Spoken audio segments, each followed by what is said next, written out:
Une autre propriété des ondes, après la diffraction et les interférences, est l'effet Doppler. Pour illustrer ce phénomène, prenons le cas d'un son d'une sirène d'ambulance perçu par un observateur placé au bord de la route.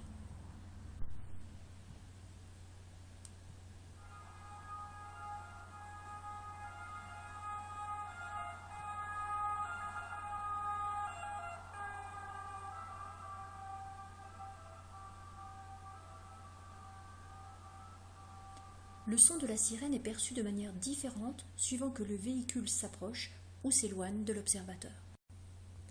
Quand l'ambulance se rapproche, le son de la sirène paraît plus aigu à l'observateur. Par contre, quand l'ambulance s'éloigne, le son de la sirène lui paraît plus grave. Rentrons un peu plus dans les détails à l'aide d'une simulation. Un émetteur envoie une onde de fréquence FE et donc de période TE. Cette période pouvant être mesurée sur l'oscillogramme. On constate que le récepteur perçoit cette onde avec la même période TR s'il n'y a pas de déplacement relatif émetteur-récepteur. La fréquence reçue est donc égale à la fréquence émise. Si maintenant on approche l'émetteur vers le récepteur, que va-t-on constater ?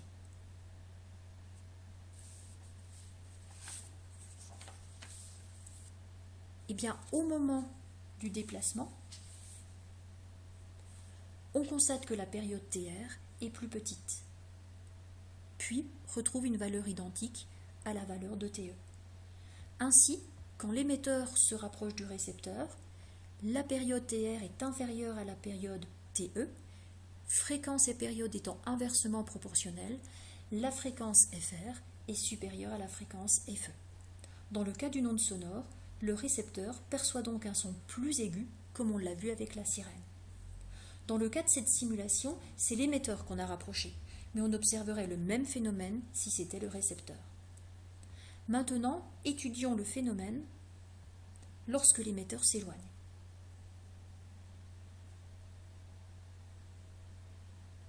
Au moment de l'éloignement, on constate que la période TR de l'onde reçue devient plus élevée, puis retrouve une valeur identique à la période TE lorsqu'il n'y a plus de déplacement.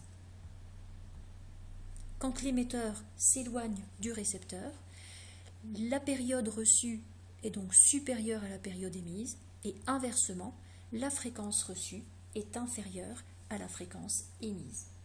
Dans le cas d'une onde sonore, on percevrait donc un son plus grave. Intéressons-nous maintenant à la vitesse de l'émetteur par rapport au récepteur. On reprend une phase d'approche avec ici un déplacement assez lent. Donc comme tout à l'heure, on voit que la période reçue est plus petite que la période émise au moment du déplacement. Deuxième cas, toujours une phase d'approche, mais avec un déplacement plus rapide. Eh bien, on constate que la période reçue devient bien plus petite encore que précédemment. Ainsi, l'effet Doppler est d'autant plus marqué que la vitesse de déplacement est importante. Et plus la vitesse sera élevée, plus l'écart entre période émise et période reçue sera prononcé. La fréquence FR est d'autant plus élevée que la vitesse de l'émetteur est importante.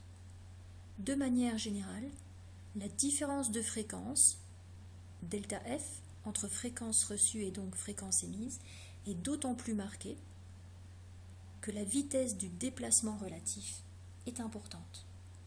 Par cette propriété, l'effet Doppler constitue une méthode de mesure de vitesse et on va constater que les applications sont très nombreuses. Une première application est le radar. Celui-ci émet une onde électromagnétique, en l'occurrence une onde radio. Si un objet se trouve dans le champ d'émission, il réfléchira cette onde et le radar détectera l'onde réfléchie. En comparant l'onde émise et l'onde réfléchie, le radar détecte la vitesse du véhicule. Avec l'effet Doppler, lorsque le véhicule se rapproche, la fréquence reçue est plus élevée que la fréquence émise. Et plus le véhicule se déplace rapidement, plus la fréquence reçue sera élevée et donc différente de la fréquence émise.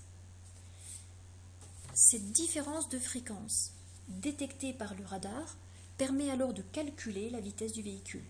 Si la vitesse calculée est supérieure à la limite autorisée, il y a alors déclenchement du flash et l'excès de vitesse est détecté. On utilise aussi l'effet Doppler en astronomie. L'effet Doppler, plus spécifiquement ici l'effet Doppler Fizeau, se manifeste aussi pour la lumière. La fréquence et la longueur d'onde apparente de la lumière émise par une étoile, par exemple, dépendent de la vitesse relative de cette source lumineuse par rapport à l'observateur. En utilisant la spectroscopie et l'effet Doppler, il est donc possible de déterminer la vitesse radiale d'une étoile, c'est-à-dire la vitesse à laquelle elle s'éloigne de la Terre. Pour cela, les astrophysiciens comparent deux spectres. Le spectre de l'étoile observée et un spectre de référence. Le spectre de référence est pris dans le référentiel du laboratoire et est celui d'une source ayant les raies d'absorption des éléments chimiques de cette étoile. Si l'étoile est immobile par rapport au laboratoire, les raies des deux spectres coïncident. Mais si l'étoile s'approche de la Terre, son spectre est décalé vers le bleu, c'est-à-dire vers des longueurs d'onde plus faibles et donc des fréquences plus élevées. Et toutes les raies sont décalées de la même façon.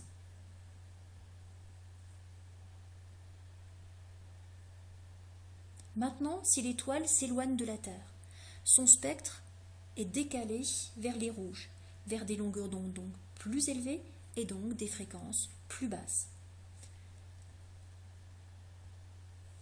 La mesure du décalage entre les raies du spectre de référence et celles du spectre observé permet alors d'estimer la vitesse radiale de l'étoile. Une autre application de l'effet Doppler est utilisée en médecine, notamment pour visualiser la circulation du sang dans les artères et les veines en mesurant le déplacement des globules rouges du sang. Voilà, donc on a donné 3 applications, mais vous verrez par la suite qu'il y a d'autres applications qui peuvent être utilisées à partir de l'effet Doppler.